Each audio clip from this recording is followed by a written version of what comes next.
এমনটাই তো মনে হলো। নীরা চিন্তায় পড়ে, তবুও আত্মবিশ্বাসী স্বরে বলে, ফুপি তার ছেলেকে যথেষ্ট স্বাধীনতা দিয়েছে। কোনো সম্পর্ক থাকলেও সেটা লুকানোর মতো স্ট্রিক্ট পরিবেশ নাবিল ভাইয়ের নেই। আমার মনে হয় তোমার কোথাও ভুল হচ্ছে। বর্ষা আমতা আমতা করে। ও, তাহলে বোধহয় ভুল দেখেছি। একই রকম দেখতে পৃথিবীতে তো অনেক মানুষই থাকতে পারে, আমি বোধহয় তাদেরই একজনকে দেখেছি। ঠিক আছে, আমি চলে আসবো তাড়াতাড়ি, রাখছি। বর্ষার ঠোঁটে বিমোহিত হাসি।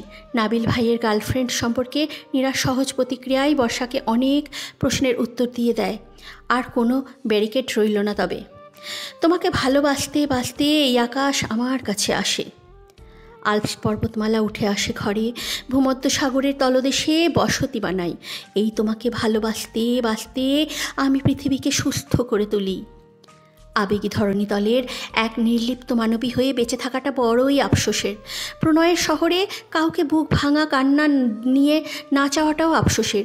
গানের সুরে তাকে ভালোবেসেছি, চিঠির পাতায় মনের গহীনে বছরের পর বছর লিখে যাচ্ছি আমি তাকে ভালোবাসি। কিন্তু এই ভালোবাসাটা ঠিক ভালোবাসার মতো উপলব্ধি করা যাচ্ছে না। এই ভালোবাসাটা যে হৃদ মাজারে সমুদ্রে আছড়ে পড়ার মতন ভালোবাসা হওয়া চাই ধ্বংসাত্মক প্রেমের মতন সুতীব্র। দুনিয়া এফোর ওফোর করে ফেলার মতন হওয়া চাই। দিবারাত্রি মনের গহীনে প্রেমানন্দন হওয়া চাই। নিঃশ্বাস পৃথিবী থেকে মুছে গেলেও যেন লোকমুখে প্রচলন থাকে সেই প্রেমের। না হোক রোমিও জুলিয়েট কিংবা মমতাজ শাহজাহান, পৃথিবীর এক কোণে অবহেলায় পড়ে থাকা তুচ্ছ প্রেম হোক, তবুও হোক একটা প্রেমের মতো প্রেম, একটা ভালোবাসার মতো ভালোবাসা, আঁচলে শক্ত করে বেঁধে রাখার মতো অধিকার হওয়া চাই সেই প্রেমে। কিন্তু আফসোস, নিরাশে সপ্তমূল উষ্ণ অনুভূতির দেখা পায়নি আজও। তবে প্রত্যাশা, এমন একটা প্রেম নীরারও হবে। নিলয় ভাইকে নীরা একদিন পৃথিবীর সকল নারীসুলভ আবেগ ঠেলে ভালোবাসবে। লোকটার উপস্থিতি আর তীক্ষ্ণ শান্ত চাওয়া একদিন ঘুম হারাম করবে নীরার নারী মনের। সেদিন শূন্য আকাশে চাঁদ আর তারারা খেলা করবে। মনের বেরঙিন ফুলটার গায়ে লাল নীল রং আসবে। পৃথিবীর সমস্ত কুয়াশা ভেদ করে উন্মুক্ত হবে এক অষ্টাদশীর কিশোর জীবনের প্রেম। ছন্দবদ্ধভাবে এসব প্রাণচঞ্চল অনুভূতি প্রকাশ করার দিনও আসবে। প্রবল আনন্দ নিয়ে খেলা করবে ভ্রমর। সেদিন মহাদেব সাহার সুরে গর্ব করে নীরাও আবৃত্তি করবে। তোমাকে ভালোবাসতে বাসতে এই আকাশ আমার কাছে আসে। বই পড়ছিল নীরা, চমৎকার উপন্যাসের বই। ঘটনা প্রায় শেষের পথে, গল্পের ক্লাইম্যাক্সে এসেছে। মেসেজের আওয়াজে ফোনটা ভাইব্রেট হয়। নীরা বিরক্ত হয়। সুন্দর একটা মুহূর্তে ব্যাঘাত। কি করছেন মিস মর্জিনা? নীরা মেসেজ দেখে ভ্রু বাঁকায়। নাবিলের নাম্বার থেকে আসা মেসেজ। অবাক কাণ্ড। সকাল সকাল কাউকে কিছু না বলে দুম করে বেরিয়ে গেল। দিন না পেরোতেই আবার মেসেজ করে খোঁজ করছে। বাহ, অদ্ভুত পরিবর্তন তো গন্ডারটার। ইন্টারেস্টিং। নীরা প্রত্যুত্তরে বদলে পাল্টা প্রশ্ন করে, আছো কোথায়? কাউকে না জানিয়ে ভূতগ্রস্তের মতো দুম করে নাই হয়ে যাওয়ার কাহিনী কি? প্রেমিকার সঙ্গে ডেটে গেলে বুঝি? অপর প্রান্ত থেকে তাৎক্ষণিক জবাব আসে, আমাকে নিয়ে তো উদ্বিগ্নতা ভালোই দেখছে। কৌতূহল থাকলে বল, নেক্সট থেকে না হয় বলে বলে সবকিছু করবো। গিন্নি সাজার খুব শখ। গিন্নি সাজার শখ মানে কোনো প্রয়োজন নেই আমাকে বলে বলে শন করার। এক আনাও কৌতূহল নেই তোমাকে নিয়ে। সাথে মুখ বাঁকানো ইমোজি। এক আনা নাকি 16 আনা সে তো দেখতেই পাচ্ছে।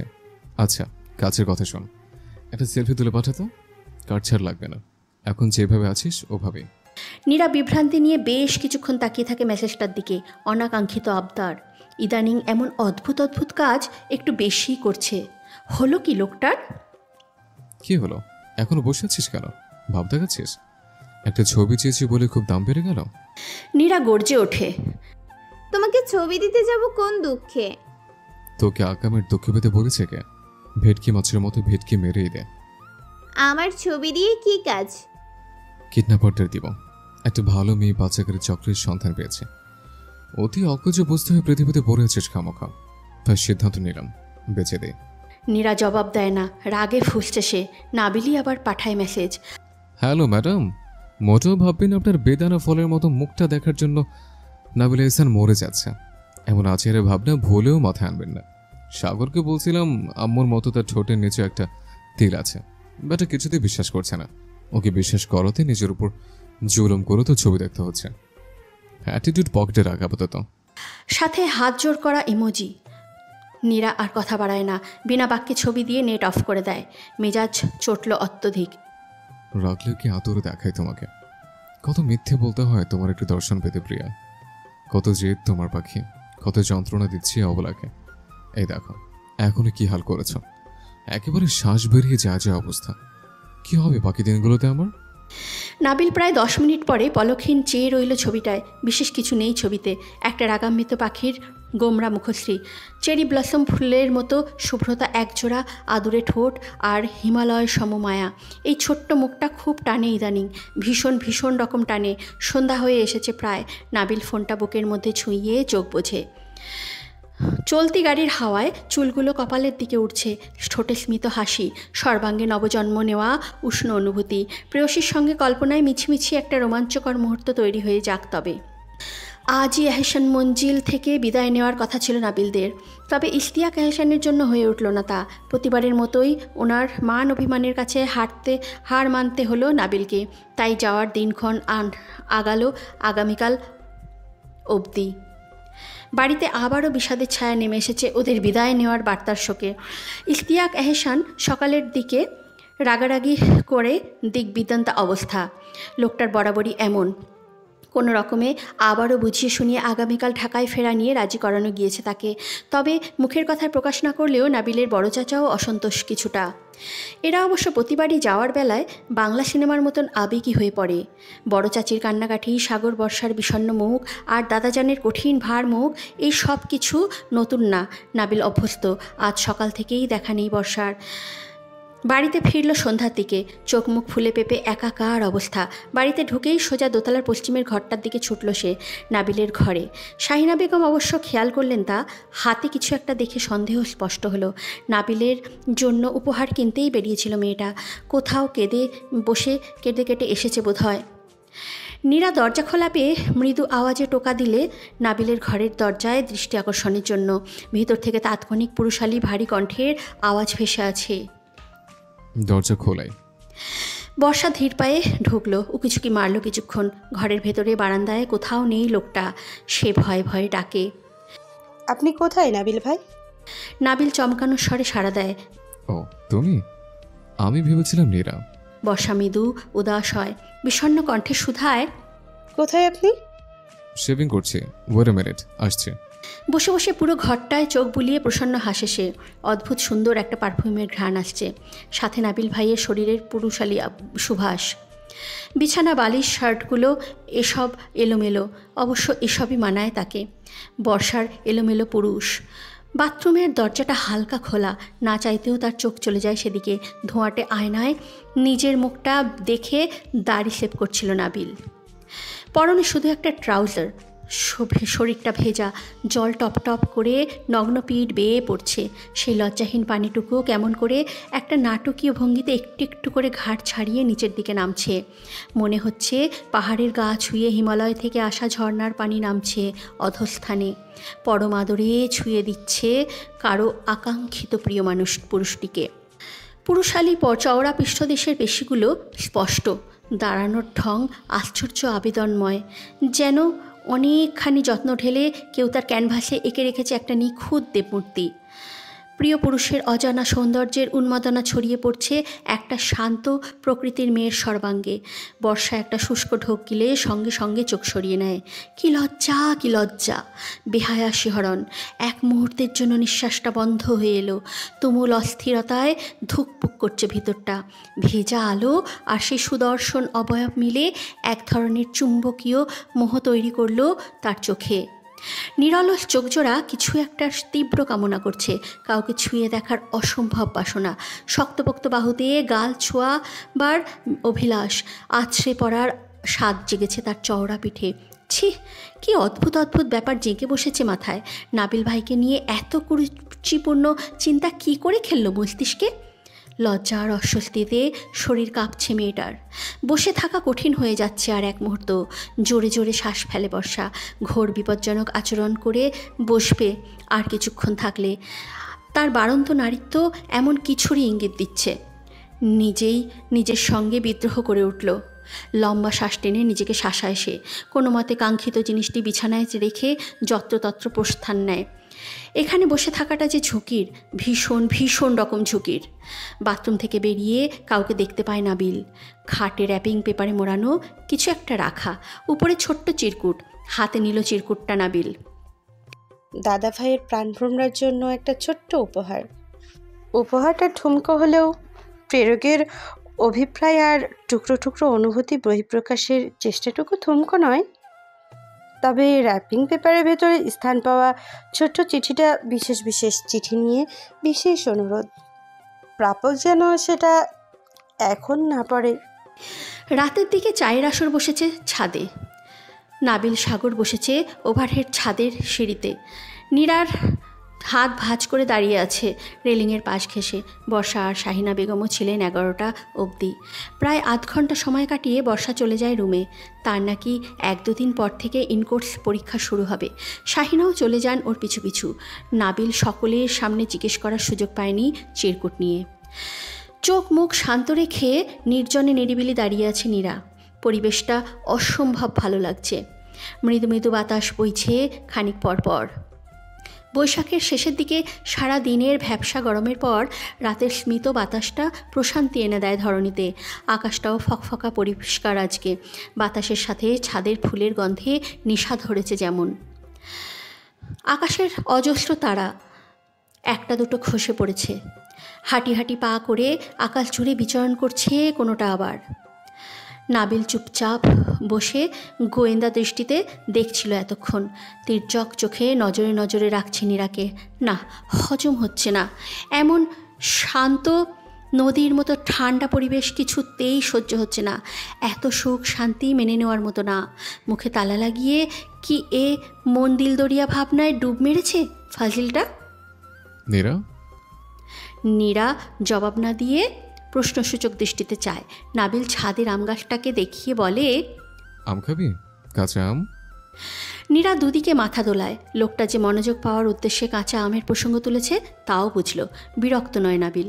মনে মনে ঠাটিয়ে দুটো থাপ্পড় মারতে ইচ্ছা করলেও আপাতত সেসব ইচ্ছে দমিয়ে ঘোড়ার মতন লাফ দিয়ে নামলো ওভারহেড ছাদের সিঁড়ি থেকে। পাশে দাঁড়ালো নীরার। নীরা পাশ ফিরে চাইল না। নীরার দৃষ্টি অনুসরণ করে আকাশের পানে চেয়ে নাবিল শুধায়, মন খারাপ? নিতে আসিস কেন তবে? নীরা জবাব দেয় না। বেশ কিছুক্ষণ পিনপতর নীরবতা। নাবিল 2 হাত ট্রাউজারের পকেটে ঢুকিয়ে হেলান দিয়ে দাঁড়ায়। আমার এখানে ভীষণ ভালো লাগছে নাবিল ভাই। বাড়ির ছাদটা এত সুন্দর। এই যে দেখো, এখান থেকে কি অদ্ভুত সুন্দর দেখায় আকাশটাকে। কত বিশাল। চাঁদ তারা সবই সুন্দর। ফুলগুলোকে দেখো না, বাতাসের সাথে তাল মিলিয়ে একটু আধটু দুলছে। ভালো লাগছে না? নাবিল নীরবে উপর নিচ করে চায় নীরার উচ্ছ্বসিত মুখে। অথচ চাওয়ার কথা ছিল নীরার দেখানো চাঁদ, তারা আর ছাদের তুলতে থাকা ফুলগুলোর দিকে। মনে মনে হাসে নাবিল। এতক্ষণ কিনা এদের সাথে ভাব জমাচ্ছিল বেয়াদেবটা। আর একটু পাশাপাশি দাঁড়ায় সে, চায় নীরার ঝিল চোখে। এক রাস আনন্দ খেলা করছে প্রকৃতিপ্রেমী রমণীর চোখে মুখে। সমস্যা নেই, ভবিষ্যতে থাকতে এখানে পারবি চাইলে। সব তোর মর্জি মোতাবেক হবে। নীরা চোখ তাকায়। হ্যাঁ? নাবিল ফটাফট প্রসঙ্গ পাল্টাতে বলে, আমার একটা শখকে জানিস? নীরা হতাশ শ্বাস ফেলে। বুঝল এই লোক ওকে একটু নীরবতা পালন করতে দেবে না। তার অভিধানেই নেই শব্দটা, সভ্যতা নামের শব্দটা। কি? বেশ কিছুক্ষণ চুপ থেকে কেমন নাটকীয় ভঙ্গিতে নাবিল বলে, বলবো না থাক। শখের কথা যে কাউকে শেয়ার করতে হয় না, নজর লাগে। অন্য কাউকে করলে যেমন তেমন, তোকে শেয়ার করলে কুদৃষ্টি লাগার চান্স শতভাগ। আমার নজর খারাপ? শুধু খারাপ না, খারাপ ট্রিপল স্কোয়ার। তুই তো মানুষ ভালো না, দৃষ্টি ধ্বংসাত্মক। কারো ভালো দেখলে তো বুকে দাও তো হিংসে হয়, চোখে বিষ জমে, আপনি আপনি মুখ ভেঙে নিয়ে আসে, ঠিক না? তোর চোখে আমি আমার জন্য শুধু আগুন আগুন হিংসা দেখি। তন্ত্রের মতন জানিস নাকি পীর বাবাটাই প্রফেশনে আছিস? নীরা বিরক্তি নিয়ে চাইল, এই যে মনে মনে গালাগালি শুরু করেছিস শীতের মধ্যে। তোর লিভার, ফুসফুস, শিরা উপশিরা সব আমার জানা। নীরা মুখে সূচক শব্দ করে আবার দৃষ্টি ফেরায় অন্য কোথাও। সাগর এসে দাঁড়ায় ওদের কাছাকাছি। মনে মনে অসন্তোষ হয় নাবিল। যদিও মনোযোগ পরিপূর্ণ ফোনের গেমে সাগরের, নাবিল ওর কাঁধে হাত রেখে এদিক ওদিক ঘাড় ঝাঁকাতে ঝাঁকাতে নীরার উদ্দেশ্যে বলে, তোর নামের শেষের পদবিতে এহসান যুক্ত করলে মন্দ লাগবে না, বুঝলি? নীরা এহসান। খাপে খাপ মানাসই। শুনতে কেমন মধুর লাগে। তো নাবিল 2 হাত ব্যায়াম করার ভঙ্গিতে ছড়িয়ে এদিক ওদিক চেয়ে বলে, তো আমার কি ভাল লাগবে এটাই জানালাম। শুনতে এলিট ক্লাসের মতো মনে হয়। তবে এই পদবি পেতে হলে তোকে এমন কাউকে বিয়ে করতে হবে যার বেটার সারনেমও এহসান আছে। রেয়ার ব্যাপার, পাবি কই এমন মামুর বেটা? সাগর হো হো করে হাসে, যেন বিরাট বোকার মতন করে বলল নাবিল ভাই। হাসতে হাসতে গড়াগড়ি খাওয়ার ভঙ্গিতে পেট চেপে বলে, ভাই তোমার নামের সারনেমও তো এহসান আছে। মামুর বেটা না হোক, ফুপুর বেটা তো এক্সিস্ট করে। নাবিল হুট করেই বিস্মিত ভঙ্গিতে চাইল ওর দিকে। মনে মনে সাগরটাকে ধরে একখান গরম গরম দুটো চুমু খেতে ইচ্ছা করলেও মুখের নাটকীয়তা বজায় রাখলো, যেন নতুন কোন রহস্যের খোলসা হলো। কিংবা ওর যুক্তি শুনে অসন্তুষ্ট নাবিল। কথাটা সে একদমই জানত না, কিংবা আজই মনে পড়ল। বলিস কি? শিট, তাহলে তো হচ্ছে না। এহসান ক্যান্সেল। নীরা বিরক্তিতে কপাল কুচকায়। লোকটার মুখে সব সময় যত অবান্তর আজগুবি কথাবার্তা। এক রাতে এই রেলগাড়ি কতক্ষণ চলবে কে জানে? একটা মানুষ সারাটক্ষণ এতটা জটলা পাকানোর আলাপন কি করে করতে পারে? এর মাথায় কি এসবই চলে? ওর গম্ভীর চাহনি আর নীরবতাটুকু খেয়াল করল নাবিল। না, কেউ স্বেচ্ছায় তার প্রসঙ্গ তুলছে না, পাত্তাই দিচ্ছে না এরা।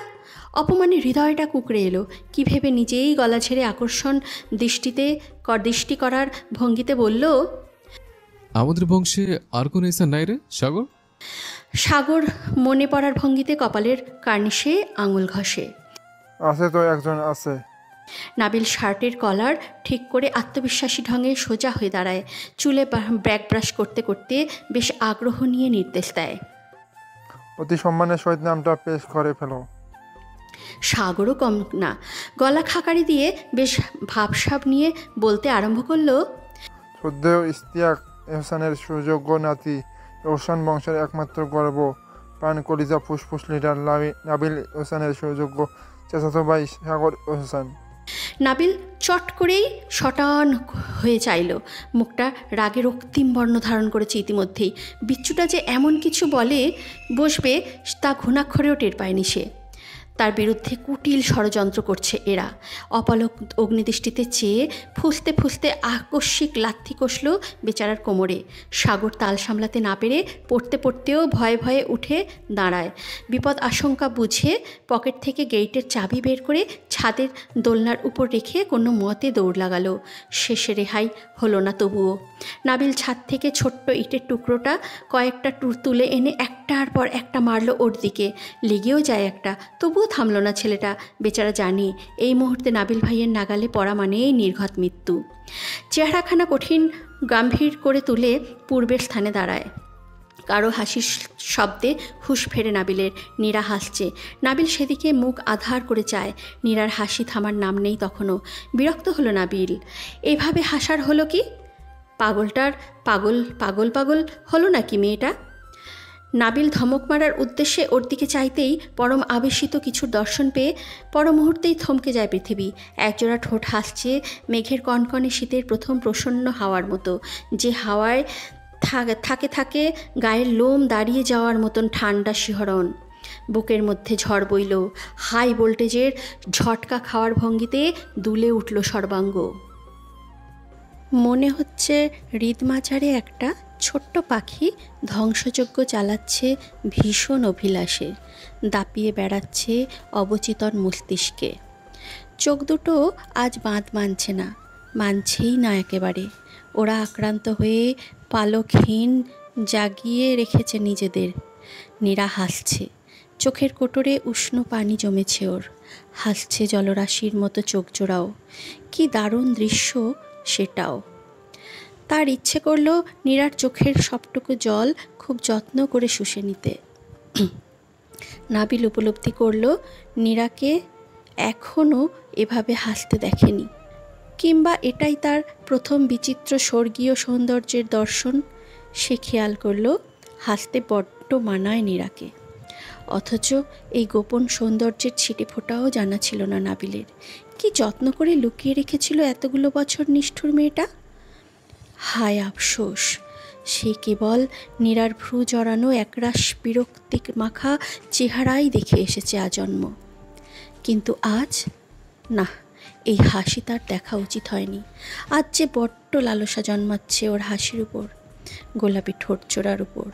আজন্ম এই মুখটা দেখার কামনা বাসনা করেছে অবাধ্য মনটা।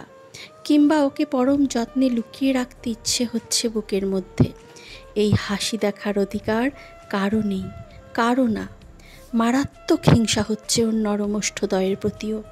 কি নিবিড় আলিঙ্গন দুটো গোলাপি ঠোঁটের। নাবিল খুন হলো দ্বিতীয়বারের মতো। এই মাঝরাত্রেও চাঁদের উজ্জ্বল হয়ে আছে ওই মসৃণ মুখটা। ছেলেটা আজ প্রথমবারের মতো খেয়াল করলো নীরাটা অসম্ভব রূপবতী।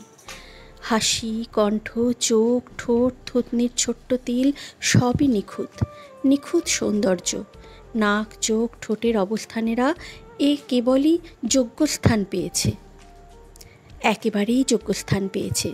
ঠিক যেন কোনো জাদুঘরে স্থান পাওয়া জাদুঘরের যত্নে বানানো মানব মূর্তি। কোথাও এক টুকরো হাওয়া এসে ছুঁয়ে দিল নাবিলকে। কেউ জানান দিচ্ছে তার জীবনের মাহেন্দ্রক্ষণ বুঝি শীঘ্রই শুরু হতে যাচ্ছে। মনের মধ্যে বাজছে একটা সুমধুর গান। তোমার ভোলা ভালা হাসি আমার বুকের ভেতর ঝড়, তুমি চলতি ট্রেনের হাওয়া, আমি কাঁপি ধরাধর। চৈতন্য ফিরে নীরার আঙুলের তুড়িতে। চোখের কোণে জমা পানিটুকু মুছে নীরা বলে, হ্যালো মিস্টার নাবালক, কোথায় হারালেন? রাত বিরাতে ধ্যান করছেন? নাবিল ঘোর লাগানো চোখে চায়। এক বুক আকাঙ্ক্ষা বাসা বেঁধেছে মনে। একটা শ্বাস টেনে চোখ বুজে হাসে সে। কিছুক্ষণ ফ্যাল করে চেয়ে থাকে নীরার কপালে। টোকা মেরে ফু দিয়ে সামনের চুলগুলো উড়িয়ে দিয়ে মোহময় কণ্ঠে বলে, There is something beautiful about your smile. When you smile, even the moon glows brighter. নীরার পা দুটো অগত্যাই থমকায়। বশীভূত হওয়ার ভঙ্গিতে ঠায় দাঁড়িয়ে রইল। সম্মুখে থাকা অপ্রতিরোধ্য চোখ জোড়ায় কি যেন একটা আছে। কণ্ঠে মধু ঢেলে বাক্য দুটো জপল লোকটা। ভীষণ আবেদনময় গলার স্বর। চোখ জোড়া মন্ত্রমুগ্ধের মতো নিরলস চেয়ে থাকে শুধু। অপলক দৃষ্টি বিনিময় হয় দুজনের। ওর নাজেহাল অবস্থা দেখে নাবিল ঠোঁট কামড়ে হাসে। চোখের সামনে তুড়ি বাজিয়ে একই ভঙ্গিতে বলে, হ্যালো মিস মর্জিনা, কোথায় হারালেন? ধ্যান করছেন রাত বিরেত? আঁতকে ওঠার ভঙ্গিতে মৃদু কেঁপে ওঠে নীরা। গায়ের ওড়নাটা আর একটু ঠিক করে যাওয়ার জন্য উদ্যত হতেই কেউ শক্তপোক্ত হাতের বাঁধনেই আটকে ফেলে ওকে। নীরা জোরে জোরে শ্বাস ফেলে। ফিরে চাইল আরেক পলক। নাবিলের ঠোঁটে অবাধ্য দুষ্টু হাসি। এলোমেলো চুলগুলো কপাল অবধি খেলা করছে বাতাসে। কণ্ঠে নেশা মাখিয়ে পুরুষালী অবয়বটি বলে, আমার শখের ব্যাপারে জানতে ইচ্ছে হয় না মিস মর্জিনা? জবাব দেয় না সে। মাথা নিচু করে দাঁড়িয়ে থাকে। আজ তোকে একটা ভালোবাসার গল্প বলবো। ঠিক গল্প না, একজনকে নিয়ে কিছু স্বপ্নের কথা শেয়ার করব। আমাকেই কেন বলতে হবে? নজর লাগবে না? নাবিল ঠোঁট টিপে হাসে। ওর চাওয়া না চাওয়ার ধার না ধরে নিজেই বলতে শুরু করলো পরম কোমলতা মিশ্রিত কণ্ঠে। ব্যাপারটা তার কাছে বিশেষ, সেটা বলার ধরনেই বোঝার উপায় থাকে। নাবিলের দৃষ্টি সুদূর বিশাল আকাশে। ভালোবাসার বহু দৃষ্টান্ত তুই শুনেছিস, তাই না? ভালোবেসে রোমিও জুলিয়েট জীবন দিল, শাহজাহান দিল প্রেয়সীকে তাজমহল, লায়লির প্রেমে সন্ন্যাস হয়ে মজনুর মরণ হলো, সিঁড়ির জন্য ফরহাদের পাহাড় কাটতে যাওয়া, দেবদাস পার্বতী সহ আরো কত কত হিরণ্য ইতিহাস। আমি সেসব কিছু করতে পারবো না ভালোবেসে। না পারবো শাহজাহানের মতো তাকে তাজমহল করে দিতে, না পারবো ফরহাদের মতো পাহাড় কাটার বেকুবি করতে। বোধহয় জীবনও দিতে পারবো না রোমিওর মতো। আমি শুধু পারবো প্রাণ ঢালা ভালোবাসতে, পারবো নিজেকে সম্পূর্ণ উচার করে তার নামে সঁপে দিতে। আজ না হয় পৃথিবীর এক কোণে পড়ে থাকে সে তুচ্ছ প্রেমিকের অভিলাষটুকুই শোন, অধমের ঠুনকো অথচ স্বর্গীয় কামনাটুকু শোন। কিছুক্ষণ থেমে হাসে নাবিল। নির্জন কোনো গ্রামে একটা বাড়ি করার ইচ্ছে আছে আমার। ঠিক বাড়ি না, খড়কুটোর করে ঘর। ইচ্ছেটা একেবারে নতুন জন্ম নিয়েছে। বলার জন্য বলছি না, কাজটা আমি সত্যি করব। একটা ভিটে মাটির বাড়ি। বাড়ির পেছনের দিকটায় ঘন জঙ্গল থাকবে, সামনের দিকটায় কারো নরম স্পর্শে রোপণ করা ফুল গাছের বাগান। বাগান পেরিয়ে একটু সামনেই থাকবে একটা 90 দশকীয় পুকুর। আমার শখের বাড়িতে একটা শখের নারী বেলা অবেলা গা বুঝাবে সেখানটায়। পরনে তার লাল সাদার ছোপ ছোপ শাড়ি, পায়ে একজোড়া রূপার নুপুর। নগ্ন পায়ে যখন পুকুরের সিঁড়ি বেয়ে উপরে উঠে আসবে, আমি ঘরের জানলা ভেদ করে পরম আবেশে দেখব আবেদনময়ের কমল স্নান শেষ করার দৃশ্যটুকু। ভেজে ভেজে শরীরে তাকে দেখতে লাগবে স্বর্গীয় কোনো অপসরা। আমি খুন হব তার রূপে, নিজেকে হারাবো, উন্মাদ হব, ছটফট করব। আমার সেই ঘরে বেলা অবেলা বৃষ্টি ঝরবে, ঘরের ছাদ ভেদ করে একটা গোটা বৃষ্টির রাত আমরা নির্ঘুম কাটিয়ে দেব। মুগ্ধতা ছড়াবে তার কথার তরে, চোখের মনিতে। মায়াবিনীর নারীসুলভ কোলে মাথা রেখে কেটে যাবে গোটা একটা দীর্ঘ আষাঢ়ের রাত। পৃথিবীর সকল কৃত্রিমতা ভুলে মাসে অন্তত 2-1 দিন হলে আমাদেরকে উৎসর্গ করবো একটা অকৃত্রিম জীবন। আমাদের মাসিক 2-1 দিনের ছোট্ট সংসার, ছোট্ট ছোট্ট সুখ। বিনিময়ে আমার অবাধ্য মাথাটা যেন আজীবনের জন্যই ঠাঁই পায় তার জ্বালাময় বুকে। আমি তার সকল ইচ্ছেগুলিকে আপন করে নেব, আর সে করবে আমায়। নীরা অবাক হয়ে যায়। আশ্চর্য ব্যাপার, এসব তো তারই চিরকালের চাওয়া।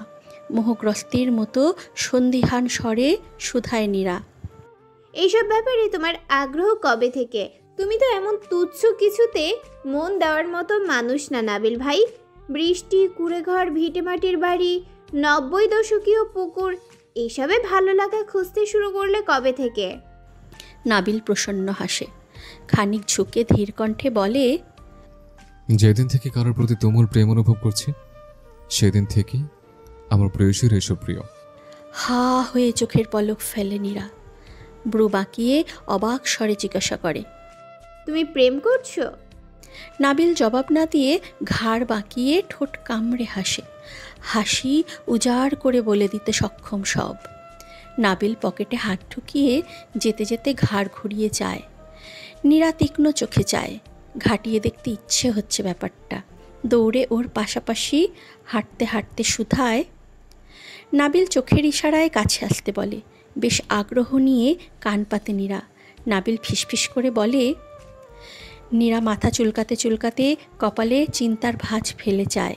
নাবিল হাঁটতে হাঁটতে শীষ বাজিয়ে মধুর সুরে গায়। যার সাথে করছি সেও জানে না। খবর করাচ্ছি তোমার, লুকিয়ে লুকিয়ে প্রেম করা হচ্ছে, আর দুনিয়ার সামনে সাজো নিষ্পাপ নাবালক।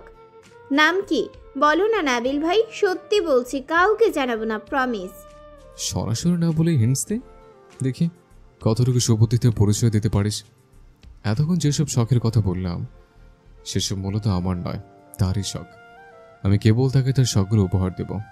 এটা আবার কেমন হিন্টস? এভাবে বললে কি করে জানবো? ওই যে বুদ্ধির পরীক্ষা, তুই তাকে জানিস বলেই এসব হিন্টস দিলাম। আকাশ পাতাল এক করে তল্লাশি শুরু করে। এবার খুঁজে বের করতে পারলে বড় সড় একটা সারপ্রাইজ অপেক্ষা করছে তোর জন্য। শুধু তোমাকে ভালোবেসে তোমাকে ভালোবাসবো ভেবেছি শত যুদ্ধের শেষে। আশ্চর্যজনকভাবে নীরা নাবিলের বিয়েবাড়ি থেকে উধাও হয়ে যাওয়ার ব্যাপারটা খুব সহজেই ধামাচাপা পড়ে যায়। যেমন জোয়ার ভাটার সম্মুখীন হতে হয়নি ওদের। সিদ্ধান্তটুকু স্রোতের উপকূলে গিয়ে ঠেকলেও ফলাফল তেমন একটা জটিল হয়নি। এত কিছুর মধ্যে নাবিল ভুলে যায় বর্ষার বিশেষ পত্রের কথা। অবহেলায় পড়ে রইল আলমারির ড্রয়ারে সেটা। ঢাকায় ফিরে নীরার পুরোপুরি বন্দিদশায় কাটে। মিনিট, ঘন্টা, দিন করতে করতে প্রায় 1 সপ্তাহ কেটে যায়। দেখা হয় না নাবিলের তার দুনিয়া এফোর ওফোর করা রমণীটির সঙ্গে। চাতক পাখির মতো ছটফট করতে থাকে ছেলেটা। ছুতো পেল না একটাও। এই কদিন ভার্সিটিতেও যায়নি নীরা। ব্যাপারগুলো আগের মতো হলে হয়তো ফট করেই মামার বাড়িতে ঢুকে পড়ার উপায় থাকতো, কিন্তু এখনকার পরিস্থিতি জটিল। চাইলেই স্বাভাবিকভাবে মামার সামনে গিয়ে দাঁড়ানো যাবে না, কিন্তু মন যে মানে না। ব্যাকুল হয়ে আছে তৃষ্ণার্ত চোখ জোড়াও। শুধু একটা ঝলক দেখার তাকে কামনার স্বার্থে বুকে জমেছে এক আকাশ সমান অভিমান, যার জন্য হৃৎপিজরে এত রক্তক্ষরণ। সেই নিষ্ঠুর মেয়েটির কিনা সেসব ফিরে দেখার এতটুকুও তাড়া নেই কাউকে বোঝার এক রত্তি প্রয়াস। ঢাকায় ফেরার 1 সপ্তাহ হলো ওদের। জয়নাল শিকদার এখনও নিজের মান অভিমানে অটুট আছেন। অবশ্য অটুট যে আছেন সেটা বোঝাও মুশকিল। ভুল নিজ থেকে স্বীকার না করলেও নীরার পড়াশোনা নিয়ে এখন তিনি বেশ কঠোর। পড়াশোনার জন্য বাপের নাক কাটানোর শায়েস্তা নাকি সত্যিই নিজেকে সংশোধন করার চেষ্টা, সেটাও বোঝার উপায় নেই। স্নাতক শেষ করতে চাইলে প্রত্যেক সেমিস্টারে ভালো গ্রেড পাওয়া চাই, নয়তো সত্যি সত্যি বয়রা কানা একটাকে ধরে বিয়ে দিয়ে দেবেন বলে মেয়েকে হুঁশিয়ারি দেন জয়নাল শিকদার। নীরা অবশ্য এই হুঁশিয়ারিকে নিজের জন্য সবুজ বাতি হিসাবে ধরে নিয়েছে। খুশি সে, আজ সে হোক না পঙ্কি, শুধু পড়াশোনায় পূর্ণ মনোনিবেশ। বাবাকে দেখাতে হবে নীরা গর্বিত মেয়ে। তবে আজ খানিক ব্যস্ততা বাড়িতে। আগামীকাল মীরার শ্বশুরবাড়ি থেকে লোকজন আসবে। নিকট আত্মীয়দের মধ্যেও সকলেই থাকছে। ঘরোয়াভাবে লোক দেখানো আনুষ্ঠানিকতা না করলেই না। জয়নাল শিকদারের মন থেকে না মেনে নিলেও হাজার হলেও কুটুমোরা। মেয়েটা ভালো থাকলেই ভালো। তাছাড়া সামাজিকতা বলেও একটা কথা আছে। বসন্ত হানা দিয়েছে নীরার মনের দুয়ারে। চারিদিকে বহুল আকাঙ্ক্ষিত কারো আগমনের মধুর সুর বাজছে। একটা দীর্ঘ সময়ের পালন করা অবুঝ উষ্ণ প্রেম। পাগল পাগল লাগছে আজ কদিন যাবৎ। কখন তার মনের দরজায় সে অধিকার নিয়ে কড়া নাড়বে, কখন আসবে গোপন প্রেমিক। নীরা এক গাদা জামা আলমারি থেকে নামিয়ে মেঝেতে ছড়িয়ে ছিটিয়ে বসে আছে। জামা কাপড়ের সাথে তার অবস্থাও অগোছালো। এলোমেলো লম্বা চুলগুলো ঠাঁই পেয়েছে শুভ্র মেঝেতে। পা ছড়িয়ে বসেছে মেয়েটা, এক হাত কপালে। চোখ মুখে এক রাশ চিন্তা আর দুঃখী দুঃখী ছাপ। আগামীকাল এত গেস্ট আসবে বাসায়। মিরপুর শ্বশুরবাড়ির লোকজন, আত্মীয়রা, বাবার বন্ধুরা, প্রতিবেশী আর নিলয় ভাই। এতগুলো বছর পর মানুষটাকে আগামীকাল প্রথম দেখবে নীরা। এত অপেক্ষা, এত আকাঙ্ক্ষার পর তার সম্মুখীন হবে। কত অস্থিরতা কাজ করছে মনে, উত্তেজনা। ধরুন 2 দিন ধরে নাওয়া খাওয়া নিয়ম বেগতিক। কাল কি একটু বিশেষ লাগানো উচিত ছিল না নিজেকে? যা তা একটা পড়লেই হলো। কিন্তু পুরো আলমারি তল্লাশ চালিয়েও একটাও মনের মতন ড্রেস পেল না।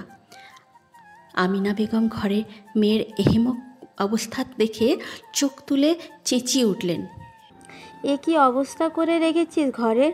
পাগলের মতো হাত পা ছড়িয়ে বসে আছিস কেন? মাথা ঠিক আছে? নীরা বিরক্তি নিয়ে চাইল, যাও তো আম্মু, ভাল লাগছে না। আমার একটাও ভালো ড্রেস নেই, কালকে কি পরবো? আমিনা বেগম একবার মেঝেতে বিছিয়ে পিরামিড করে রাখা কাপড়গুলোর দিকে চাইলেন, তো আরেকবার উদাসমুখী মেয়ের দিকে। বলে কি মেয়ে, এত এত নতুন জামা কাপড়ের মধ্যে কিনা একটা জামাও চোখে পড়ছে না? মাথার সাথে সাথে চোখ দুটোও গেছে মেয়েটার। তিনি প্রকট রাগ নিয়ে চেয়ে একটা দীর্ঘশ্বাস ফেললেন। এসব কি ছালামনি হচ্ছে?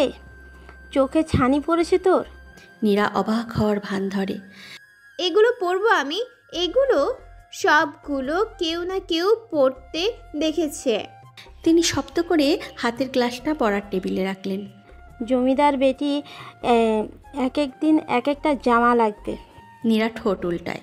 কালকের ব্যাপারটা ভিন্ন আম্মু। মিরাপু শ্বশুরবাড়ির লোকেরা আসবে, তোমার নতুন আর বেয়াই বাড়ি। তাদের সামনে আমি পুরনো জামা পরে যাব? তোমাদের কি একটা মান ইজ্জত আছে না? একদম রাগ ওঠাবি না নীরা। পুরনো জামা পরলে মান ইজ্জত চাই না, এমন ফোটানি স্বভাব ছাড়। জড়িয়ে ধরল মাকে নীরা। ফুটানি স্বভাব বলতে পারলে আম্মু, মিরাপু শ্বশুরবাড়ির লোকেরা না এলে কি এভাবে বলতাম বলো? প্লিজ প্লিজ আম্মু, সত্যি বলছি, এই মাসে আর 1 টাকাও চাইবো না, প্রমিস। ওর বলার ধরনে ফিক করে হেসে ফেললেন তিনি। স্নেহ নিয়ে জড়িয়ে ধরলেন মেয়েকে। চুমু খেলেন ওর কপালে তিনি। কৃত্রিম গম্ভীর হয়ে চাইলেন, কখন যাবি? নীরা হৈ হৈ করে উঠল। আই লাভ ইউ আম্মু। তুমি এত ভালো কেন? রাতে যাই। আম্মু তো ব্যস্ত আছি রাতেও বাবু।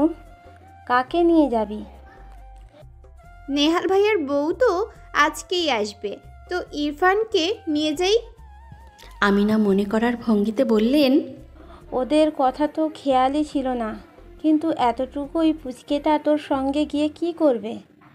তার চেয়ে বরং নাবিলকেই ফোন কর। নীরা হতাশ শ্বাস ফেলে। আমি লন্ডন যাচ্ছি না আম্মু। সব জায়গায় উটকো বডিগার্ড লাগবে না। ইরফানকে যেতে দিলে দাও, নয়তো I am enough for myself. মেয়ের জেদের নিকট হার মানলেন তিনি। বাসা থেকে মার্কেট খুব দূরে না, 10 মিনিটের রাস্তা। হেঁটেই চলে এলো ওরা। বেশ কয়েকটা জামা দেখলো এর মধ্যে নীরা। পছন্দ করতে পারছে না একটাও। নজরে লেগেছে 3টা। এর মধ্যে থেকেই একটা নিবে, কিন্তু কোন রংটা মানাবে? দোকানদার তখন থেকে তেলমারা কণ্ঠে বলেই যাচ্ছে। কি মনে করে ফোন করলো একজনকে, সরাসরি ভিডিও কল। ধরফরিয়ে যে রিসিভ করে ফোন ক্যামেরা অফ করে অপর প্রান্তের পুরুষালী কণ্ঠটা ধমকে বলে ওঠে, কমন সেন্স কি কেজি তোরে বেঁচে দিয়েছিস? বৈশাখ মাসে একটা নজন ছেলেকে ভিডিও কল করাটাকে একটু মেসেজ করেছে টোকা মারতে হয়? এটুকু সুবুদ্ধি নেই? নীরা গাল ফুলিয়ে শ্বাস ফেলে, দাঁতে দাঁত পিষে রসিয়ে রসিয়ে বলে, বৈশাখ মাসের সাথে ভিডিও কল না করার সম্পৃক্ততা কি? গরম হচ্ছে ফ্যাক্ট। খালি গেছে মদন। নীরা মুখ বাঁকায়। ঢং না করে সামনে আসো। হাফ প্যান্ট পরে খালি গায়ে নির্লজ্জের মতো সারা ঘর ঘুরে বেরিয়েছ। সেই সময় এত সরম বরম কই ছিল? শার্টলেস মনে হয় নতুন আসছো আমার সামনে। এখন শরম লাগার সলিড কারণ আছে। তুলনামূলকভাবে এখন সময়টা একটু লজ্জার, না একটু বেশি লজ্জার। উফ, তোমার নাটক শেষ হলে সামনে আসো। আজ এইরা আলাপ করতে ফোন করি নাই। দাঁড়া, গেঞ্জিটা পড়তে দে। নীরা ক্যামেরা তাক করে উল্টো পাল্টা জামা 3টা দেখায়। কোন রংটা ভালো লাগবে? কার জন্য? আমার জন্যই। এত খুশি হইও না। তোমার কালার সেন্স ভালো বলেই তলব করা। বেশ কিছুক্ষণ খেয়াল করে দেখল ড্রেসগুলো নাবিল। অকস্মাৎ চোখ বন্ধ করল। কি একটা ভাবছে। নীরা ভ্রু কুচকায়। চোখ মেলে প্রসন্ন কণ্ঠে নাবিল বলে, একটা এনেছিস? হুম। আরও কয়েকটা দেখ। নীরা চুপ থাকে বেশ কিছুক্ষণ। নাবিল কি বুঝে শুধায়, শফিকের দোকানে এটা? নীরা কথার অর্থ বুঝতেই তীক্ষ্ণ চোখে চায়। তোমাকে আসতে হবে না, শুধু বলো কোনটা নিব। অপর প্রান্ত থেকে ফোন টুট ফোন কাটার আওয়াজ। বাইক নিয়ে 10 মিনিটের মধ্যে চলে আসে নাবিল। নীরা চোখ কপালে তুলে চেয়ে রইল। বলতে না বলতেই ভূতের মতো বাইক নিয়ে হাজির। ভাবসাবই অন্যরকম ইদানিং লোকটার। আজকাল একটু বেশিই পরিপাটি থাকে বলে মনে হচ্ছে। চেহারার শুরুতে নতুন বর্বর টাইপ জড়তা। নীরা ওকে পা থেকে মাথা অবধি আপাত মস্তক দেখে নিয়ে বলে, নাবিল ভাই চুপ থেকে জাস্ট একটা চয়েস করে দিবা, নো হাঙ্কি পাঙ্কি। নাবিল জবাব না দিয়ে আঙুলের তর্জনী দিয়ে মুখ বন্ধ রাখতে ইশারা করে দোকানদারকে বলে, ভাই বেস্ট কয়েকটা কালেকশন দেখাবেন। বেস্ট মানে বেস্ট। পুরোটা সময় মুখ আধার করে বসেছিল নীরা। অসহ্য লাগে এসব বাড়াবাড়ি। টাকার গরম দেখাচ্ছে। একটা মানুষ এতটা নাছোড়বান্দা কি করে হতে পারে? ঘাটতারার হাড্ডি। নাবিলকে জিজ্ঞেস করারও প্রয়োজন মনে করল না। নিজের পছন্দ মতো 3টার 3 রঙের ড্রেস নিয়ে নিল। নীরা খেয়াল করেনি সেসব। গাল ফুলিয়ে অন্যদিকে ফিরে বসেছিল। ইরফান এতক্ষণ চুপ থেকে সবই দেখে গেল। মুখ গোমরা তার। নাবিল মাথায় হালকা টোকা মেরে শুধায়, তোর কাহিনী কি? তুমি পবিত্র 3টা দিলে আমাকে তো তুই একটা বৃত্তাকা লাগতে নেই। বাড়ি থেকে বলে দেবো তো। ঠোঁট উল্টে কথাটা বলে ইরফান। চোখ দুটো টলমল করছে অভিমানে। নাবিল ওর মুখ চেপে ধরে। পকেটটা ফাঁকা আপাতত। শালার, তোর বাপ তোরে কি খেয়ে বদা করছে রে? সবখানে 16 আনা নিজের হিসেব। কার সাথে নিজে কম্পেয়ার করেছিস জানিস? চাচি ডাক, চাচি। তাতে থাকবো তেন। তোমাদের তো বিয়ে হয়নি। গগন কাঁপিয়ে হেসে ফেলল নীরা। নাবিল সেদিকে এক পলক চেয়ে ফোঁস করে শ্বাস ফেলল। ঠাটিয়ে দুটো থাপ্পড় লাগাতে পারলে মন্দ হতো না, ফাজিল একটা। চাপড় মারে ইরফানের পিঠে হালকা। চল, তোর আগুনে ঘি ঢালা রেডিও মেশিনটা বন্ধ রাখার জন্য হলো একটা ছিঙ্কু মার্কো রিমোট কন্ট্রোল প্লেন কিনে দেই। সুযোগের সদ্ব্যবহার করে যাকে বলে। এক বলে ছক্কা হাঁকানোর মতো গুনে গুনে 3টা খেলনা হাতিয়ে নিল ইরফান। তাও যেন তেন না, শপের সবচেয়ে দামি দেখে 3টা। হাতছাড়া করবে কেন? অন্য সময় হলে কি আর কিনে দিত? নীরা দোকান থেকে বের হওয়ার পর থেকেই হেসে চলেছে। ইরফানের অবস্থাও একই। নাবিল ওর কলারে হালকা টান মেরে হুমকির স্বরে দাঁত পিষে বলে, এবার বল, বাড়িতে গিয়ে বলবি কিছু? ইরফান মনের আনন্দে আইসক্রিম খেতে খেতে জবাব দেয়, আলেরটা আইটেম টেনে দাও। চির অশুদ্ধ নাবিলের উন্মোচন ঘটের আগে। মির্জাফরের বাচ্চা, আমরা দেখলে কি বিল গেটসের নাতি মনে হয়? ইরফান মাথা দুদিকে দুলিয়ে বোঝায়, না, মোটেও মনে হয় না। নীরা ভদ্রতার খাতিরে হাসিটুকু বিকট আওয়াজে বের করার সুযোগ পাচ্ছে না। নাবিল তীক্ষ্ণ চোখে চায় ওর দিকে, বিড়বিড় করে বলে, হবু স্বামীর খয়রাতে দোষে এত মজা তোর? তোকে সত্যি সত্যি করু ঘরে রাখবো ফাজিল। প্রায় 10টার মতো আইসক্রিম কিনে নেয় নাবিল, মুখস্থ পড়ার মতন গলায় কিছু বাক্য। কেউ জিজ্ঞেস করলে কি কি বলতে হবে তাও শিখিয়ে দিল। বাধ্য ছেলের মতো মাথা ওপর নিচ করে ইরফান। বাইকে করে ওদের পৌঁছে দিয়ে বাড়ি ফিরে যায় সে। বাসায় ফিরে 3টের বদলে 4টে শপিং ব্যাগ দেখে থমকায় নীরা। চতুর্থ ব্যাগটা খুলে দেখলো কৌতূহলবশত। প্যাকেট খুলে চোখ বড় বড় হয়ে এলো। এটা কোথা থেকে এলো? একটা জলপাই রঙের জামদানি শাড়ি। ঘড়ির কাঁটায় রাত 12টা। এই মাঝরাত্রিরে রান্নাঘরে খুন্তি নাড়ছেন রাহেলা। ছেলের ফ্রাইড রাইস আর চিকেন ফ্রাই খেতে ইচ্ছে করছে। শুয়েই পড়েছিলেন তিনি প্রায়। তখনই বাচ্চাদের মতো মার কাছে গিয়ে আবদার জুড়ে বসলো নাবিন। আজ তুমি কিছুতে ঘুমাবে না আম্মু, আমার সাথে অনেকক্ষণ জেগে থাকতে হবে। আজ সারা রাত আমার সাথে আড্ডা দিবে। উঠো, আমার ঘুম আসছে না, ভালো লাগছে না কিছু। ফ্রাইড রাইস আর চিকেন ফ্রাই খেতে ইচ্ছে করছে। হাসেন তিনি। নিষ্পাপ আবদার ছেলেটার। পৃথিবীর সকল ক্লান্তি নাই হয়ে যায় ছেলেটার একটা বায়নাতে।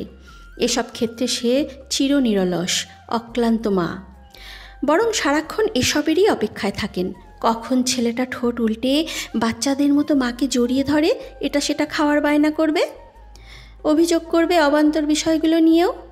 ছেলেটার মুখের দিকে তাকালেই যেন সকল অসুখ ভুলে যান তিনি। ভীষণ আদুরে একটা মুখ। খাওয়া শেষ হলে মার কোলে মাথা রেখে শোয় নাবিল। রাহেলা বেগম বোধহয় কিছু একটা আঁচ করলেন ছেলের আচরণে। আজকাল বড্ড অন্যরকম আচরণ করে ছেলেটা। পাগলামিগুলো একটু কমেছে। মাকে জ্বালানোর বদলে সারা দিন ধ্যানমগ্ন হয়ে কি যেন ভাবে, গুনগুন করে গান গায়, বারবার আয়নায় চুল ঠিক করে, একের পর এক শার্ট প্যান্ট পরিবর্তন করে। কী সব এলোমেলো ভাবনা মাথায় ঘুরে কে জানে। ছেলের চুলে বিলি কাটেন। মনোযোগ দিয়ে দেখলেন ছেলেটাকে। খেয়াল করলেন তার ছেলেটাকে দেখতে অসম্ভব সুদর্শন। এমন একটা আহ্লাদি চেহারার ছেলে মা হিসাবে সৃষ্টিকর্তা কিনা তার মতো নগণ্য নারীকেই নির্বাচন করলেন। গর্বিত হাসলেন তিনি। কপালে চুমু খেলেন ছেলের। চুলে হাত বুলিয়ে মাতৃস্নেহের কণ্ঠে সুধান, বাবাকে ফোন করা হয়েছে আজ? নাবিল চোখ মেলে অসহায় মুখ করে চায়। শিট, খেয়ালই ছিল না আম্মু। তা তো দেখেছি, আজকাল কোথায় কোথায় থাকে খেয়াল। নাবিল স্মিত হাসে।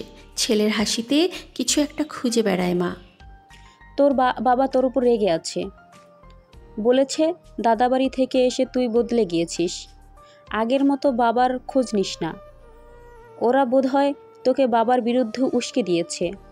নাবিল চোখ বুঝে মার কোমর জড়িয়ে ধরে। তো তুমি কি বললে? কি আর বলবো, আমিও আরেকটু উস্কে দিলাম। বলেছি আমার সাথেও একই ঘটনা ঘটেছে। ছেলে আর মাকেও পাত্তা দেয় না আজকাল। বেশ কিছুক্ষণ চুপ থেকে লম্বা শ্বাস টেনে কেবল ব্যথাতুর কণ্ঠে ডেকে ওঠে নাবিল। আম্মু, শুনেছি তো আব্বা। আমি যদি তোমার সমপরিমাণ কিংবা তার চেয়ে একটু বেশি কাউকে ভালোবাসি, তুমি কি তাকে হিংসা করবে? বিস্মিত হন তিনি। চোখ ছোট ছোট করে সন্দিহান চোখে চেয়ে রইলেন ছেলের পানে। নাবিল লাফিয়ে উঠে মার সামনাসামনি হয়ে বসে। আচ্ছা বাদ দাও, এখন বলো আমার মধ্যে কোনো পরিবর্তন লক্ষ্য করেছো? আই মিন চেহারা? ছেলের একের পর এক এহেন অদ্ভুত কথায় রাহেলার দুশ্চিন্তার পরিমাণ একটু একটু করে বাড়ছে। তিনি জবাব না দিয়ে চেয়ে রইলেন কপাল সপ্তম আসমানে তুলে। না মানে শুনলাম প্রেমে টেমে পড়লে মানুষ একটু কেমন কেমন হয়ে যায়, মানে একটু একটু পাগল টাইপ। অতি সুখে নাকি চেহারা ছড়তেই পাল্টে যায়। ব্যাপারটা কতটুকু সত্যি সেটা নিশ্চিত হতে জিজ্ঞেস করা। আব্বা, তোর কি শরীর খারাপ লাগছে? এমন আবল তাবল বকছো কেন এত রাতে? মা ভয় পাচ্ছি বাপ। কি হয়েছে বল, মাথায় কি চলছে? শব্দ করে হেসে উঠল নাবিল। ঘেমে উঠলেন রাহেলা। আঁচল টেনে মুখ ধরলেন। তুমি তোমার জলজন্তু সুস্থ ছেলেকে মানুষের রোগী বানিয়ে দিচ্ছ। প্রেমে পড়ার অপরাধে এখন আমাকে বাবনো যেতে হবে? কে প্রেমে পড়েছে? তোমার সোনার টুকরো ছেলে। চোখ মেরে নাটকীয় স্বরে কথাটা বলে নাবিল। মুখ দিয়ে কথাই বের হচ্ছে না রাহেলার। মাকে চুপ থাকতে দেখে নিজেই শুধায়, আচ্ছা আম্মু, এক দেখায় কি কারো প্রেমে পড়া যায়? মানে 1 মিনিটের সাক্ষাতে ভালোবাসা ব্যাপারগুলো হওয়া সম্ভব? এতক্ষণে ঘটনার সারাংশ বোধগম্য হয়। স্বাভাবিক হলেন তিনি। কেন বলতো? এমনি বলো না। হয়তো হয়। তোর আব্বুর ক্ষেত্রে তো এমনটাই হয়েছে। তোর আব্বু কিন্তু আমাকে এক দেখাতেই পছন্দ করে ফেলেছিল, তারপরেই সোজা বিয়ের প্রস্তাব। ধুর, পছন্দের ভালোবাসা এক হলো? পছন্দ না করলে ভালোবাসার অনুভূতি আসবে কি করে আব্বা? একটা তো বাহানা লাগবেই ভালোবাসতে। মানে বলছো ব্যাপারটা দৈহিক, আই মিন রূপগত আকর্ষণ হতে পারে? এতে দোষ নেই তাই তো? তবে সেটা ভালোবাসা কি করে হয়? যদি কেউ শুধুমাত্র কারো সৌন্দর্যের প্রেমে পড়ে, এটা অন্যায় না? ছেলে সহজ স্বীকারোক্তি। অন্যায় কেন হবে? ভালোবাসার মতো সম্পর্ক পুরোপুরি আবদ্ধ হওয়ার জন্য একটা বাহানা তো চাই, একটা ছুতো তো লাগবেই তার প্রতি আকর্ষণীয় হওয়ার জন্য, তাই না? কেউ চোখ দেখে আকর্ষণ অনুভব করে, কেউ কণ্ঠ শুনে, কেউ বা চুল, হাসি ইত্যাদি। বলতে পারিস রূপের টান। ব্যাপারটা হচ্ছে বাহানা। নাবিল চোখে রহস্যের ছটা এঁকে শুধায়, আচ্ছা, তো কারোর আগের উপর প্রেমে পড়া যায়? Is that normal? I mean কারো ঝাঁঝালো কথার তরেও প্রেমে পড়া সম্ভব? শব্দ করে হেসে উঠলেন এবার তিনি। আপনি কি প্রেমে টেমে পড়ছেন আব্বা? এত অস্থির হয়ে তো আমার ছেলেটা কখনই কথা বলে না। ছলা কলা না করে নামটা বলুন। নাবিল মায়ের কোলে মাথা রেখে পেট চড়িয়ে নিজের লজ্জায় লাল হওয়া মুখটা ঢাকল। আমি লাভ উইথ এ ক্রিমিনাল আম্মু। রাহেলা আটকে উঠলেন ছেলের কথায়। সে কি কথা? কোনো ক্রিমিনালের প্রেমে পড়েছিস? এসব কি কথা নাবিল? নাবিলের কণ্ঠের আওয়াজ তীব্র হয়। সে চোর, সে ডাকাত, সে খুনি, সে কত বড় আসামি জানো? রাহেলা চিন্তিত ভঙ্গিতে ছেলের কপালে গলায় হাত রাখলেন। না, কপাল গলা তো ঠান্ডাই, জ্বরটর হয়নি। তবে দিনে দুপুরে এমন ভুলভাল বকছে কেন সুস্থ ছেলেটা? ফাজিল, টেনশন দিচ্ছিস তুই আমায়? মায়ের চিন্তিত মুখের দিকে চেয়ে বিশ্ব জয় করা হাসি হাসল নাবিল। উঠে বসে মায়ের 2 গাল টেনে মজনু স্টাইলে বলে, তোমার ছেলের হতে দরিদ্র মনটাকে পর্যন্ত এক রত্তিও ছাড় দিল না। পাষাণ রমণীটা নিষ্ঠুর উপায়ে আমার মনটাকে চুরি করেছে, ডাকাতি করেছে একঘেয়ে সুখের দিনগুলোকে। আমাদের অপ্রতিরোধ চোখের ধারালো চাহনিতে এক মুহূর্তে খুন করেছে। তোমার ছেলে বেঁচে নেই, সে এক সর্বনাশিনীর প্রেমে মৃতপ্রায়। সে ইজ এ ক্রিমিনাল। বুকের মধ্যে ঢুকিয়ে ধ্বংসযজ্ঞ চালাচ্ছে গত 1 সপ্তাহ ধরে। আমি না ঠিকঠাক খেতে পারছি না, না ঘুমাতে। সবখানে আমি ওকেই দেখি আম্মু। তুমি বুঝতে পারছো আমার অবস্থাটা? তার সব প্রাণনাশক অপরাধ নিয়ে তোমাদের তথাকথিত সংবিধান আইনে কোনো ধারা নেই কোনো কঠিন নীতি। এমন গুরুতর অপরাধের জন্য তার কি কোনো সাজা হবে না আম্মু? তোমার ছেলেকে খুন করার অপরাধে তাকে কি ফাঁসিতে চড়ানো উচিত না বলো? রাহেলা বেগম ছেলের বিভ্রম কথার মানে বুঝতে পারছেন না। কণ্ঠে কৌতূহল মেখে শুধালেন, নাম কি? নাবিল মায়ের দিকে এক পলক চেয়ে বাম হাতটা নিজের বুকের মাঝ বরাবর রাখে। ঠোঁটে প্রসন্ন হাসি, অথচ কি গভীর দীর্ঘশ্বাস। মিটিমিটি হাসলেন মা। কোমল হয়ে এলো হৃদয়টা। কে করলো আমার ছেলের এমন দুর্দশা? নাম বল। কার এত বড় সাহস আমার নিষ্পাপ ছেলেটার সাথে এত অবিচার? নাবিল ভাবে, চোখ দুটো বুঝে এক পলক নীরার বসন্তের শুভ্র ফুলের মতন স্নিগ্ধ জ্বালাময় হাসিটা মনে করিয়ে দেয়। সেই হাসি নাবিলকে অস্থির করে তোলে, ঘুমাতে দেয় না, খেতে দেয় না। যেখানে যায়, যা করে, সবখানে মেয়েটার বিচরণ থাকা চাই। দিন রাত খিলখিল করে হেসে নাবিলের দশাকে ব্যঙ্গ করে চলেছে। কুটির লমনী, সর্বনাশিনী, পাষাণ, নিষ্ঠুর, হৃদয়হীন। নাবিলের কণ্ঠ ভেঙে আসে বিষণ্ণ নিশির মধ্যম প্রহর হয়ে। ব্যথাতুর নয়নে মার দিকে এক পলক চেয়ে মাথায় ছোকায় ছেলেটা। কণ্ঠে আবেগ মিশিয়ে বলে, আমার ওকে লাগবে আম্মু, তোমার আদরের নীরাটাকে আমার লাগবে। কথা দাও, ওকে আমার করে দিবে। নির্জন দুপুর, সাদা বাগান বিলাসের ফুলগুলো গ্রিল ডিঙিয়ে উকিঝুঁকি মারছে নীরাদের বারান্দার অন্দরে। থোকা থোকা ফুলগুলো অবহেলায় ছড়িয়ে ছিটিয়ে পড়ে আছে সেখানকার শুভ্র মেঝেতে। আজকের আবহাওয়া বিভ্রান্তিকর, অতিরিক্ত গরম কিংবা খুব বেশি ঠান্ডা নয়, মাঝামাঝি ধাঁচের। তবে আবহাওয়া বলছে রাতে গগন কাঁপিয়ে ঝড় বৃষ্টি হওয়ার সম্ভাবনা প্রবল। কিছুক্ষণ আগেই ছোটোখাটো একটা ঘরোয়া যুদ্ধ হয়েছে নেহাল অহনার মাঝে। ইফরান পারতপক্ষে গোপনে গোপনে বাবার সাইড নিলেও বাহ্যিকভাবে রইল নিরপেক্ষ। বেচারা অবলা, অসহায় নিষ্পাপ বাপটা অকারণেই তার মায়ের কাছায় ঝাড়ি খেতে থাকে সারাদিন। অহনা খিটখিটে মেজাজের মেয়ে, ছোটোখাটো বিষয় নিয়ে চট করেই মাথায় আগুন ধরে যায়। ওর মেজাজের অগ্নিশিখায় প্রতিবার ঘি ঢালার মতন কাজ করে নেহালের বস্তা পচা জোকসগুলো। বউ জাতিদের নিয়ে যে ঠাট্টা মস্করা করা ঘোর বিপদ সংকেত, সেটাও বোধ করি নেহালের সংকীর্ণ মস্তিষ্কে এঁটেছে। শেষ 1 ঘন্টা ধরে তার সাথে কথা বলছে না অহনা। চোরা চোখে একটু কথা বলার ছুতো খুঁজছে বেচারা নেহাল। ছোট্ট ছোট্ট ভাই বোনগুলোর সামনে বউটা মানবিমান করে তাকে চরম বিপাকে ফেলছে। ফাজিলগুলো সেসব খেয়াল করে মিটিমিটি মস্করাও শুরু করে দিয়েছে। কাজিনদের ঠাঁই হয়েছে নীরার ছোট্ট রুমটায়। কেউ বসেছে খাটে, কেউ মেঝেতে, কেউ বা ডিভানে। নীরা আপাতত তার পড়ার টেবিলের সাথে হেলান দিয়ে দাঁড়িয়ে আছে। জড়তা কাজ করছে ভেতরে ভেতরে, অস্বস্তি হচ্ছে ভীষণ। যদিও নিলয় ভাই আসার পর থেকে কেবল একটা বাক্যই জপেছে, কেমন আছিস বুড়ি? হ্যাঁ, ঠিক এই নামেই নিলয় ভাই ডাকতো ওকে। ছোটবেলা থেকেই ডাকতো, এখনও ডাকতে হবে তাই বলে। নিলয় ভাইকে আসলে 4-5 বছর আর 19 বছর বয়সটার মধ্যে পার্থক্যটা বোঝানো দরকার। মীরা আর চোখে কেমন করে যেন পর্যবেক্ষণ করছে নীরাকে। মিটিমিটি হাসছেও। কানের কাছে এসে বারংবার একই বাক্য জপে যাচ্ছে, নিলয় ভাই দেখতে আগের চেয়ে আরও হ্যান্ডসাম হয়েছে না বনু? উত্তরে নীরা প্রতিবার ভ্রু বাঁকিয়ে চেয়েছে। এটা আবার কি হলো? এতগুলো বছর পর লোকটা শান্ত কণ্ঠস্বর নীরার কর্ণকহরে পৌঁছে হৃদয় অশান্ত করে তুলল। নিলয় ভাই নামক মানুষটা কোনো কিছু না করেও নীরাকে প্রতিবার লজ্জায় ফেলে। আড়ষ্টতায় কুঁকড়ে যায় মেয়েটা। লজ্জা তরুণ ঠিকমতো জবাবটুকুও দিতে পারেনি সে। নিলয় দেখতে সত্যি এখন আগের চেয়ে বেশ সুদর্শন হয়েছে। কানাডার ভিনদেশি ছোঁয়ার বোধহয় তার শরীরেও লেগেছে কিছুটা।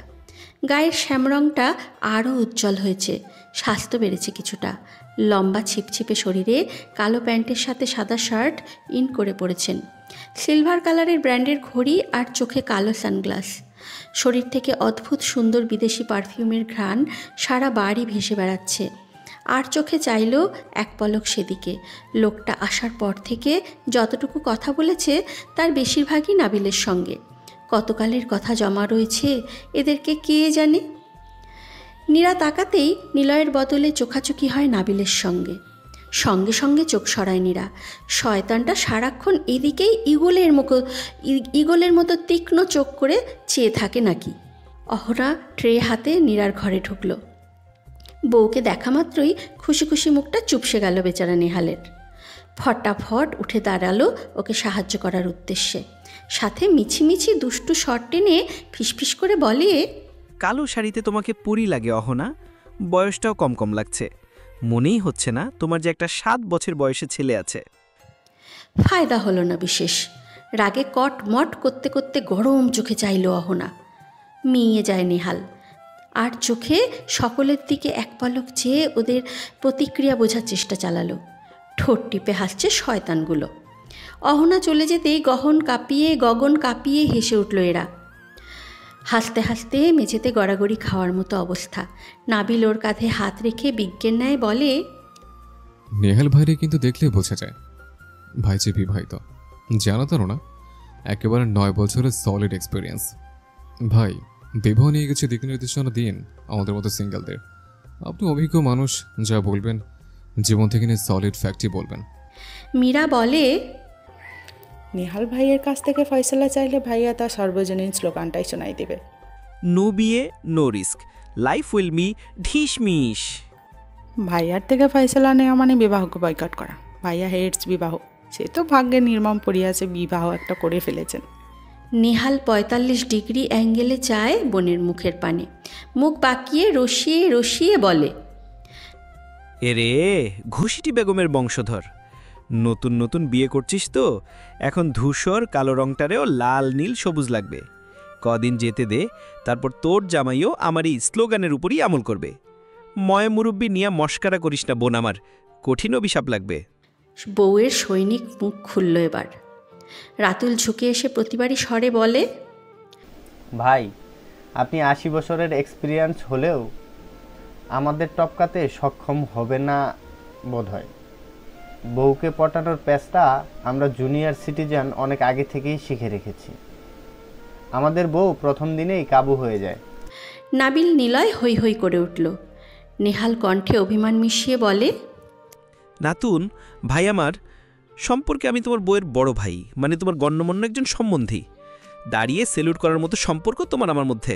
একজন সিনিয়র সিটিজেন এখানে আমি, তার উপর আমরা দুজনেই বিবাহিত দলের সদস্য। মানে বুঝতে পারছো কতটা আত্মিক সম্পর্ক আমাদের। কই তুমি আমাকে সঙ্গ দিয়ে এদেরকে শায়েস্তা করবা, তা না করে বউয়ের সাথে সহমত হয়ে দল খালি করতেছ।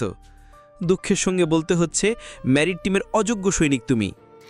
মীরা স্বামীর পাশে বসতে বসতে বলে, নেহাল ভাই, তুমি আর নিজের বিচ্ছিন্ন দল নিয়ে গর্ব করো না। আর আমার ভোলা ভালা স্বামীটাকে বিপথে নেওয়ার পায়তারা করলে পরে তোমার সংসারে কেরোসিন ঢালতে আমাদের 2 মিনিটও লাগবে না। প্রমাণ চাই? শটান হয়ে বসে নিহাল, বিদ্রোহী হয়ে ওঠে বুকটা। কেরোসিন, নারিকেল তেল, জলাইপের তেল সব ঢাল। আমার বউ তোর মতো হারে বজ্জাত না। তুই কেরোসিন ঢালবি আর সে পানি ভেবে কাপড় দিয়ে মুছে ফেলবে। বউ আমার সবুজ বাত্তি। সকলে হু হা করে হেসে ফেলল, যেন মজার কৌতুক শোনালো নেহাল। আচ্ছা, তাহলে তো হলোই। এখন থেকে যা ঘটতে যাচ্ছে সেটার ফিডব্যাক যাই আসুক, তার জন্য কিন্তু আমরা রেসপন্সিবল না। সকলে সজোরে মাথা উপর নিচ করল। নেহাল চোখ বড় বড় করে চাইল মীরার পানে।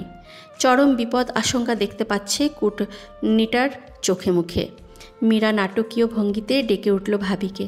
তৎক্ষণাৎ কোথা থেকে ছুটে আসলো অহনা। নেহাল বউয়ের খিটমিটে মুখটা দেখে এদিক সেদিক মুখ লুকাবার পয়তারা করছে। কু ডাকছে বুকটা। মনে হয় না আজ আর প্রাণে বেঁচে ফিরবে। কিছু লাগবে মীরা? মীরা আর চোখে ভাইয়ের চুপসে যাওয়া মুখে এক পলক চেয়ে চোখ ঘুরিয়ে রসিয়ে রসিয়ে বলে, কাচ্চি খেয়েছিলেন ভাবি? অহনা বিভ্রান্ত নয়নে চায়, এটা বলার জন্যই ডেকেছে নীরা? খেয়েছি। কেন? কেমন লেগেছে? ভালোই তো। ও আচ্ছা। অহনা তখনও প্রশ্নসূচক দৃষ্টিতে চেয়ে আছে সকলের পানে। এদের মুখভঙ্গি একেবারে সিরিয়াস ধরনের। ভেতরে কি চলছে একেবারেই দেখে বোঝার উপায় নেই। মন্ত্রিসভায় জরুরি বৈঠক বসার মতন সিরিয়াস। মীরা চোখ দিয়ে নাবিলকে কি ইশারা করলো কে জানে। অহনা দরজার দিকে ফিরে যেতে নিতেই নাবিল লাফিয়ে উঠে বলে, ভাবি, শুনলাম আপনিও কাচ্চি এড়াতে পারেন। একদিন দাওয়াত করে খাওয়ালেই তো পারেন। আপনাদের বাসায় একদিন কাচ্চি পার্টি করলে খারাপ হয় না। হাসে অহনা। তোমাকে তো কম দাওয়াত দেওয়া হয় না নাবিল। এই এক মামার বাড়ি ছাড়া তুমি আর কোনো আত্মীয় চিনো? নিলয় হাসে, বলে, এখন থেকে আসবি। এতদিন আমি ছিলাম না বলে আজ যায়নি। অহনা খুশি হয়। সবাই একসাথে এসো একদিন। যা খেতে চাও ভাবি খাওয়াবো। একদিন এসে সুযোগটা লুফে নিও। মাথা ঝাঁকিয়ে হাসে নাবিল। পুনরায় চলে যেতে উদ্যত হতেই সে দাঁত বার করে হেসে বোকা বোকা মুখ করে বলে, নেহাল ভাই বলছিল আপনার রান্না নাকি সাংঘাতিক খারাপ ভাবি, মুখে নাকি তোলা যায় না, মশলাপতির ব্যালেন্সটা নাকি এখনও শেখেননি। আরও বলল আপনার নাকি মামির কাছ থেকে রান্না শেখা উচিত, মামির কাছে 100-100।